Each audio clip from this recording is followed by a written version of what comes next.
আসসালামু আলাইকুম। যে যেখান থেকে দেখছো আশা করি সবাই ভালো আছো। আমাদের মূল বইয়ের অনুশীলনী 9.2 এর 25 নম্বর অঙ্কটি তোমরা হোয়াইট বোর্ডে দেখতে পাচ্ছ। সমাধান করো 2 sin square theta plus 3 cos theta minus 3 is equal to 0, যেখানে থিটা সূক্ষ্মকোণ। সূক্ষ্মকোণটা কি? তাহলে আমরা জানি যে কোণ বেদে ত্রিভুজ তিন প্রকার। একটা হচ্ছে সমকোণী ত্রিভুজ, সূক্ষ্মকোণী ত্রিভুজ, স্থূলকোণী ত্রিভুজ। সূক্ষ্মকোণটা বুঝতে হলে তোমাকে আগে জানতে হবে সমকোণী ত্রিভুজ কাকে বলে। যে ত্রিভুজের একটি কোণ সমকোণ, সমকোণ মানে হচ্ছে 90 ডিগ্রি। যে ত্রিভুজের একটি কোণ 90 ডিগ্রি তাকে সমকোণী ত্রিভুজ বলে। যে ত্রিভুজের একটি সবগুলো কোণ সূক্ষ্মকোণ, সূক্ষ্মকোণ মানে হচ্ছে 90 ডিগ্রির চেয়ে কম। তাহলে ত্রিভুজের প্রত্যেকটা কোণ থাকবে কি 90 ডিগ্রির চেয়ে কম, তাকে সূক্ষ্মকোণ ত্রিভুজ বলে। আর যে ত্রিভুজের একটা কোণ 90 ডিগ্রির চেয়ে বেশি তাকে স্থূলকোণী ত্রিভুজ বলে। তাহলে আমরা এটাকে আজকে সমাধান করব। দেওয়া আছে কি 2 sin square theta plus 3 cos theta minus 3 is equal to 0। দেখো দেওয়া আছে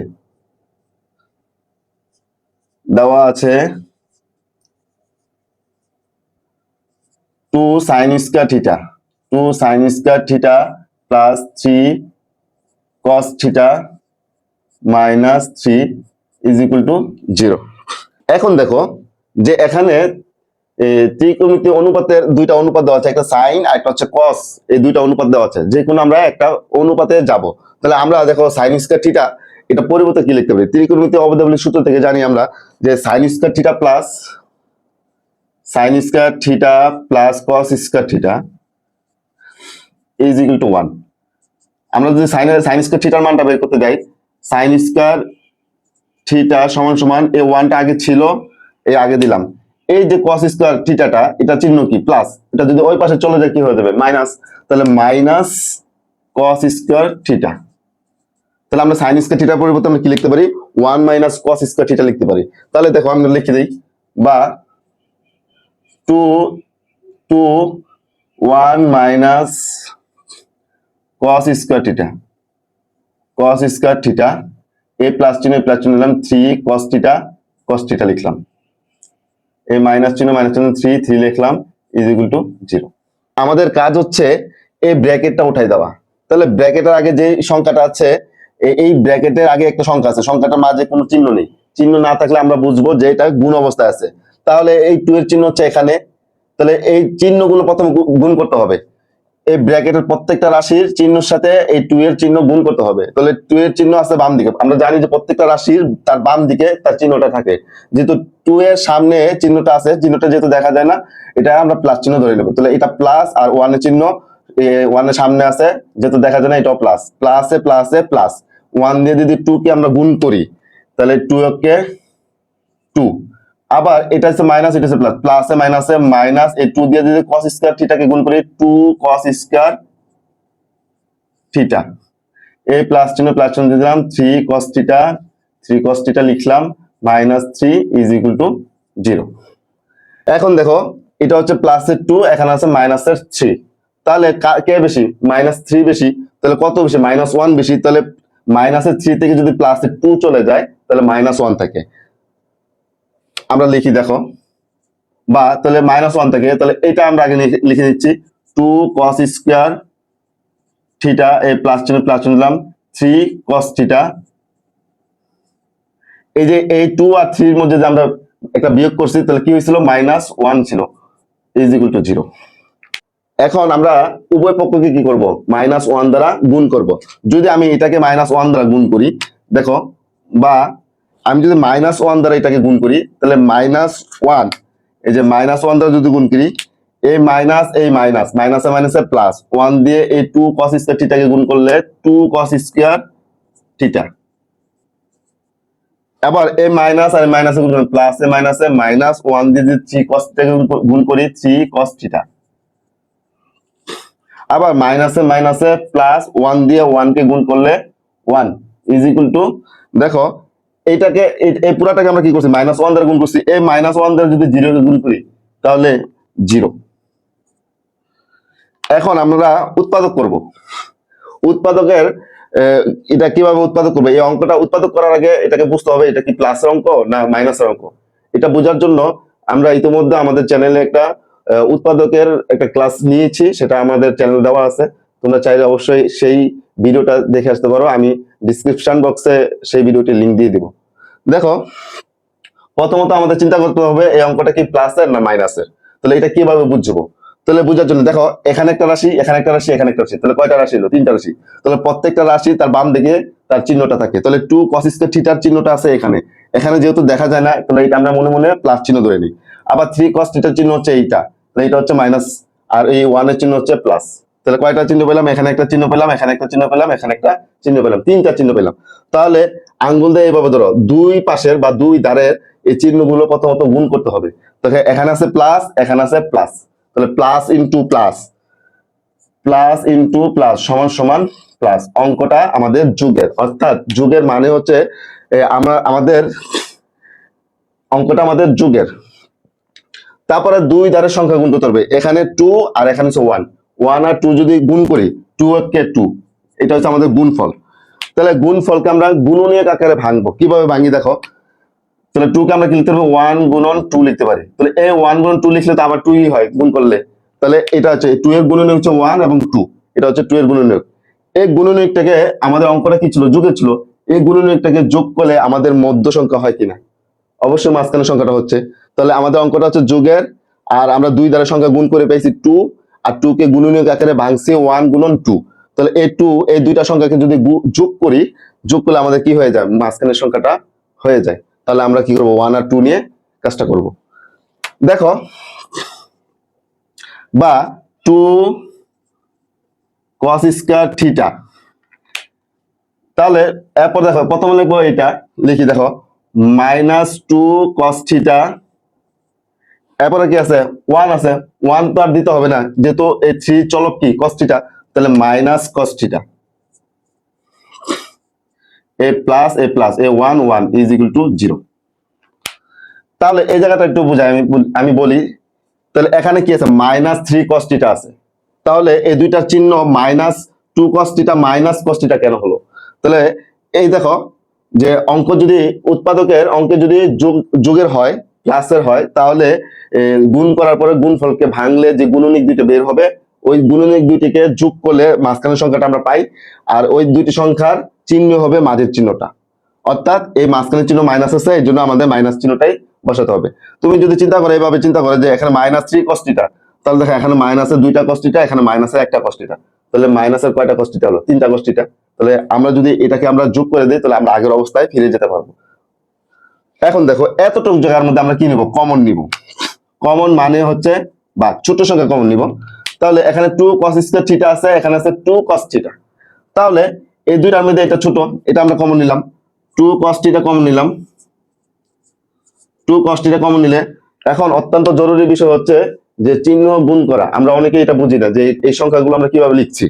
এই 2 cos থিটা চিহ্ন হচ্ছে প্লাস, আবার 2 cos স্কয়ার চিহ্ন হচ্ছে প্লাস, এই 2 cos স্কয়ার থিটার চিহ্নটা হচ্ছে প্লাস। তাহলে প্লাসে প্লাসে প্লাস, এই 2 দিয়ে 2 কে ভাগ করলে 1, cos থিটা দিয়ে cos স্কয়ার থিটাকে ভাগ করলে cos থিটা, এই cos থিটা। আবার এই 2 cos থিটার চিহ্ন হচ্ছে প্লাস, আবার এখানে 2 cos থিটার চিহ্ন হচ্ছে মাইনাস, প্লাসে মাইনাসে মাইনাস, আবার 2 cos থিটা দিয়ে এই 2 cos থিটাকে যদি ভাগ করি, তাহলে কত হয়? 1। আবার এতটুকু জায়গার মধ্যে দেখো যে এখানে আছে cos theta minus cos theta, এখানে আছে +1। তাহলে এই দুইটা সংখ্যার মধ্যে আমরা কি নিব? -1 কমন নিব, যেহেতু এখানে চিহ্নটা 1, -1 কমন নিলে মাইনাসে মাইনাসে +1 দিয়ে cos থিটাকে ভাগ করলে cos থিটাকে cos থিটা। আবার এই প্লাসে মাইনাসে -1 দিয়ে 1 কে ভাগ করলে 1 ওকে 1 ইজ ইকুয়াল টু 0। এখন এই পুরোটার মধ্যে এখানে আছে cos থিটা -1, এখানে আছে cos থিটা মাইনাস, এই দুইটার মধ্যে একটা আমরা কমন নিলাম। কমন নিলে দেখো cos থিটা -1 যদি আমরা কমন নিই, এটা দিয়ে আমরা এতটুকু জায়গাকে ভাগ করব। এই cos থিটা -1 দিয়ে জনকে এই পুরোটাকে ভাগ করব, cos থিটা -1 আর cos থিটা -1 কাটা, থাকতেছে কি 2 cos থিটা। তাহলে দেখো 2 cos থিটা।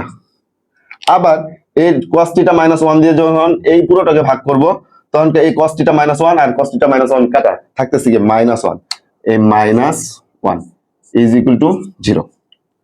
যেহেতু আমাদের নিচ দিয়ে জায়গা নেই, তাই আমরা উপর থেকে মুছে দিয়ে লিখবো। তোমরা এই পর্যন্ত উঠাই নাও। তোমাদের উঠাতে আমি একটা কথা বলি, তোমরা যারা আমার ভিডিওটি দেখো, তোমাদের যদি অবশ্যই ভালো লাগে অবশ্যই লাইক করবা।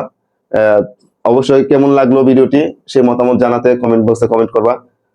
আর আমার ইউটিউব চ্যানেল থেকে দেখে থাকলে অবশ্যই চ্যানেলটিকে সাবস্ক্রাইব করে দিও। আর ফেসবুক পেজ থেকে দেখলে অবশ্যই পেজটাকে ফলো করে রাখো। তো এটা তোমাদের কাছে রিকোয়েস্ট। তো চলো এখানে মুছে দিই।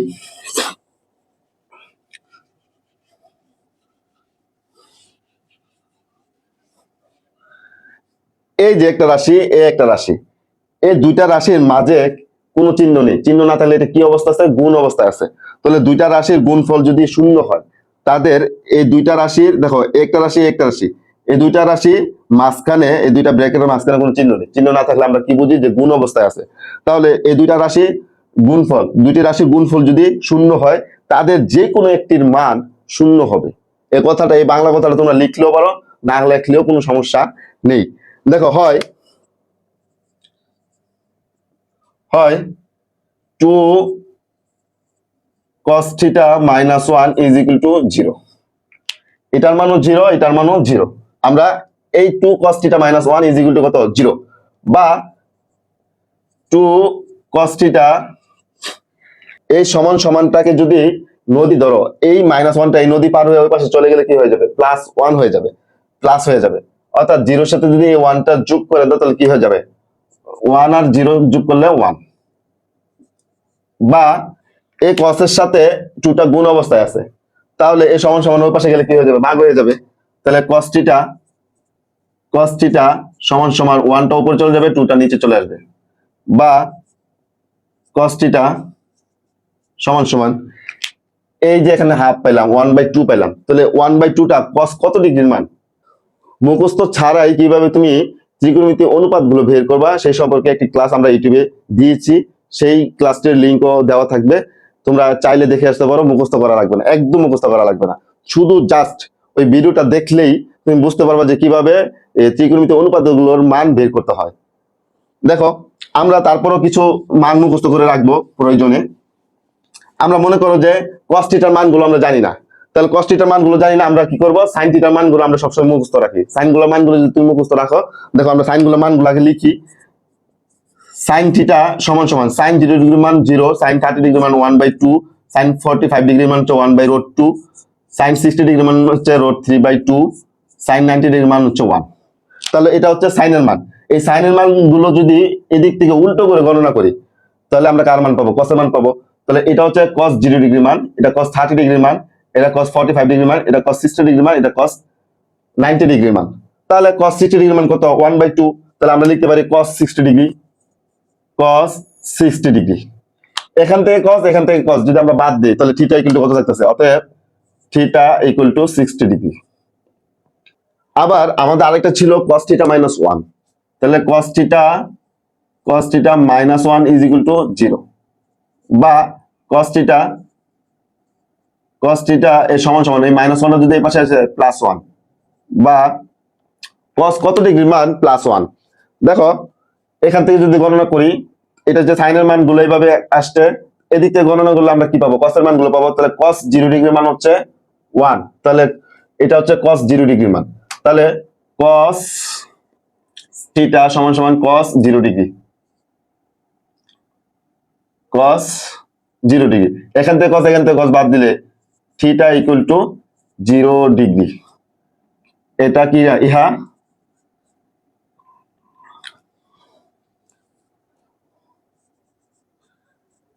ইহা গ্রহণযোগ্য নয়, গ্রহণযোগ্য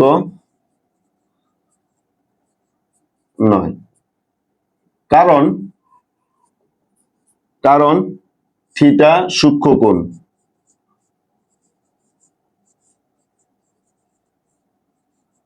সূক্ষ্মকোণ মানে হচ্ছে 90 ডিগ্রির চেয়ে কম।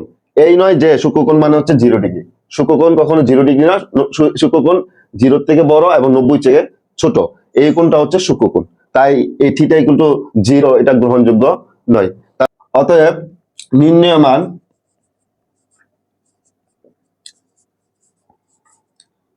মান থিটা ইকুয়াল টু 60 ডিগ্রি। আশা করি তোমরা ক্লাসটি খুব ভালোভাবে বুঝতে পেরেছো। তো আমরা এখানে ভিডিওটি শেষ করছি। সবাই সুস্থ থাকো, ভালো থাকো। আসসালামু আলাইকুম।